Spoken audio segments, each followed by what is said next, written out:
Bien, a continuación vamos a trabajar con el tema de las funciones trascendentes para el tema de la derivada, ¿no? Estas se caracterizan por tener lo que se llama argumento. Un argumento es el número o letras que lo simbolizan, que hacen que una función adquiera un valor, es decir, que se convierta en un número. Sin él, la función es vacía, o sea, no tiene valor. Por ejemplo, la función seno es vacía, dice, no tiene ningún valor porque le falta el argumento. Le falta ese número que la transforma en una cantidad concreta. Si a la función anterior se le agrega el número 26 para tener seno de 26 grados, entonces esto ya adquiere un valor, el cual es 0.4383711, ¿no? A este número 26 que hizo que seno adquiriera un valor se le llama argumento. Otro ejemplo, la función logaritmo es vacía, no tiene asociado ningún valor, pero si se le agrega 107 para tener el logaritmo de 107, entonces así ya adquiere el valor. El logaritmo de 107 equivale a 2.029383. En este caso, el 107 es el argumento de la función logaritmo. De la misma forma, funciona la función arcotangente o tangente inversa. Es vacía, no tiene asociado ningún valor, pero si se le agrega el número 1.23 para tener arcotangente de 1.23, ya adquiere valor, ¿sí? Y ese valor sería 50.8886. En este caso, el número 1.23 será el argumento de la función arcotangente. Ahora, las principales funciones trascendentes se definen como las funciones trigonométricas inversas y logarítmicas y exponenciales. Dos características interesantes en todas las fórmulas de derivación. Las funciones trascendentes son las que el argumento está representado siempre por una letra. En este caso puede ser U, como lo estamos viendo aquí, y también vamos a poner O, V, ¿no? Y ahorita vamos a explicar por qué. Y la segunda es que todas las fórmulas tienen el multiplicando por la derivada del argumento, o sea, la derivada de U con respecto, ¿verdad?, a X. La derivada de O, la derivada de V con respecto a X. Entonces, lo explico porque en el formulario que estamos manejando, pues nos aparece V, ¿no? Pero en otros formularios le ponen U. En este caso, ¿no?, el valor que va a ser derivado, ¿no? Okay. Es conveniente tener presente las reglas de escritura matemática para identificar el argumento en una función trascendente, en las que el símbolo de la función se refiere a la escritura con la que se invoca la función correspondiente. Por ejemplo, sen es el seno, es el símbolo de la función seno, cos es el símbolo de la función coseno, log es el símbolo de la función logaritmo, etc. Y dichas reglas son las siguientes. Número 1. El argumento comienza con el símbolo escrito inmediatamente después del símbolo de la función. Tenemos aquí este caso, ¿no? Coseno de quién, de 3x más 1. ¿Okay? El argumento comienza con el paréntesis por ser lo que está escrito inmediatamente después del símbolo de la función coseno. Por razones obvias termina donde cierra el paréntesis. Ese sería el argumento. Inciso B, tangente de la raíz cuadrada de x cuadrada menos 7. El argumento, por lo tanto, ¿sí?, comienza con la raíz cuadrada por ser lo que está escrito inmediatamente después del símbolo de función tangente. Continuando, inciso C, tenemos la función arcosecante de 2x cuadrada y. El argumento comienza con el número 2, como lo estamos viendo aquí. Ahí empieza, por ser lo que está escrito inmediatamente después del símbolo de la función arcosecante. Inciso D, tangente de coseno de 4x. El argumento comienza con la función del coseno, ¿sí?, por ser lo que está escrito inmediatamente después del símbolo de la función tangente, o sea, a partir de aquí, todo eso es el argumento, ¿sí? Es decir, el argumento de la tangente es coseno de 4x. Número 2. Todos los factores monomios pertenecen al argumento, en el caso de que alguno no sea parte de ese argumento. Este debe escribirse antes de la función trascendente. Por ejemplo, tenemos esta situación, seno de 3ab cúbica xy a la 5. Dice, todos estos factores monomios, por lo tanto, dice, el argumento de la función del seno es toda esta parte, está aquí.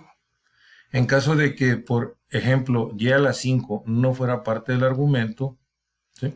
Así que está mal escrito y deberá de escribirse de la siguiente manera. O sea, empezamos con y a la 5 y seguimos con la función y posteriormente viene siendo el argumento de la función. Número 3. Solamente el primer término pertenece al argumento. En caso de que otros términos sean parte del argumento, deben encerrarse entre paréntesis, o en caso de que no lo sean, deben escribirse antes de la función trascendente. Ejemplo, cosecante de 2x a la cuarta más 6x menos 3. Una escritura así provoca una duda. 6x menos 3 son también parte del argumento. Es la pregunta, ¿no? Que si esto es parte del argumento. Conforme a esta regla, pues no. Son y deberían de escribirse de la siguiente manera. Si no son parte del argumento, entonces deberían de escribirse de la siguiente manera. 6x menos 3 más la cosecante de 2x a la cuarta. En este caso, pues el argumento sería 2x a la cuarta. O en todo caso, si lo son, si es parte de su argumento, entonces la escritura correcta sería pues poner paréntesis, como lo estamos indicando aquí. Cosecante de todo lo que está dentro del paréntesis. De esta manera estaría correcto, pero de esta manera así no. Seguimos. Solamente el primer factor polinomio es parte del argumento. En caso de que un segundo factor polinomio no sea componente del argumento, debe escribirse antes de la función trascendente. Por ejemplo, cotangente de x cuadrado más 5x menos 6 por 4x menos 1. Hay dos factores aquí, entonces está un poco raro, ¿no? Esta escritura es incorrecta, así es, porque se presta a dudas. El factor 4x menos 1, en este caso este, es parte del argumento. Eso es lo que podríamos preguntarnos. Para evitar estas ambigüedades existe la regla anterior que dice que no y que además ordena escribirlo como debe de ser. O sea, si está así, empezaríamos como 4x menos 1, ¿verdad? Que multiplica al coseno de x cuadrado menos 5x menos 6. En este caso, pues esta sería la parte del argumento. Pero en el caso de que fuera parte del argumento, entonces tendríamos que colocar unos corchetes.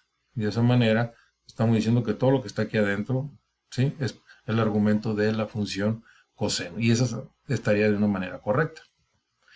Número 5. Un exponente escrito sobre el símbolo de la función indica que toda la función está elevada a dicha potencia. Ejemplo, cotangente cúbica de 5x menos 6. Aquí está. Ahora, este exponente indica que la función cotangente es la que está elevada al cubo. O sea que la cotangente elevado al cubo de 5x menos 6 es igual a cotangente de 5x menos 6 por cotangente de 5x menos 6 por cotangente de 5x menos 6.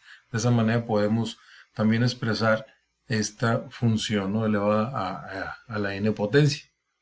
¿Sí? Siguiente, número 6. Un exponente escrito sobre el argumento indica que es el argumento el que está elevado a dicha potencia. Aquí es lo contrario.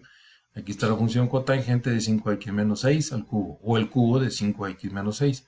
Este exponente nos indica que el argumento 5x menos 6, aquí está, es el que está elevado al cubo. O sea que la cotangente de 5x menos 6 al cubo sería lo mismo decir cotangente de ¿quién? De 5x menos 6 por 5x menos 6 y por 5x menos 6. ¿Sí? Y aquí en este caso pues se cumplen las reglas de escritura, ¿verdad? Si nosotros multiplicamos tres factores, pues cada uno está elevado a la potencia 1 y es lo mismo decir pues a la tercera potencia, mientras sea la misma base. 7. Todo argumento negativo debe escribirse entre paréntesis. Tenemos seno de menos 2x. Así se debe escribir. La razón de esta regla es para evitar confusiones en los inexpertos o lo que vamos iniciando, ¿verdad?, en este caso el cálculo, que interpretan como resta, ¿verdad?, cuando se escribe seno de menos 2x. Esto crea confusión. A pesar de que carece de sentido una resta así, pues la función seno estaría vacía, porque dice seno menos 2x. Entonces aquí no estamos observando un argumento y esto es lo que nos confundiría un poquito. Sin argumento, ya que se estaría tomando como el término a seno y como el término a menos 2x. ¿Okay? Número 8. Cuando una función trascendente está dividida en cualquier cantidad, debe describirse la fracción que indica la división antes de la función trascendente. En caso de que sea solamente el argumento el que esté dividido, debe de encerrarse el argumento entre paréntesis, o en el caso extremo, debe escribirse la línea de fracción claramente a la mitad del símbolo de la función. Y vamos a ver los siguientes ejemplos.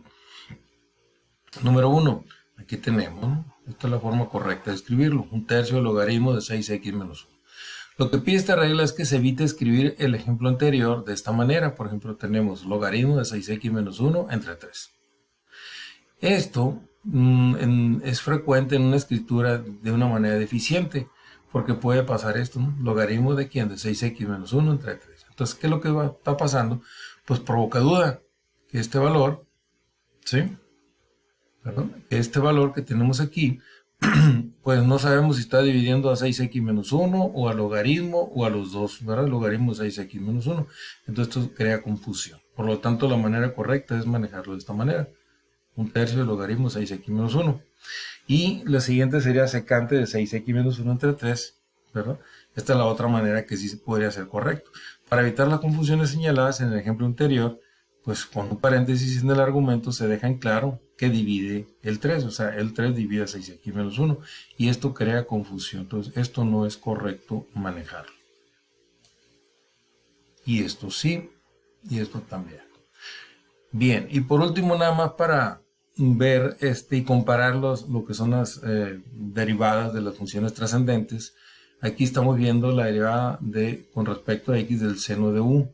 Les decía que esta u para nosotros en el formulario que estamos utilizando pues nos aparece como v, que es exactamente lo mismo, ¿no? Para no confundirnos, ¿no? Y acá sería coseno de v, ¿sí? Que es el resultado de la derivada, ¿sí? Por la derivada de v, en este caso, ¿no? Así como nos lo está marcando en nuestro formulario, pero es exactamente igual, es lo mismo. Bien, por lo pronto es todo. El siguiente video, pues ahí veremos algunos ejercicios de funciones trascendentes, de los principales, ¿no? Cómo se maneja. Bien, por lo pronto sería todo.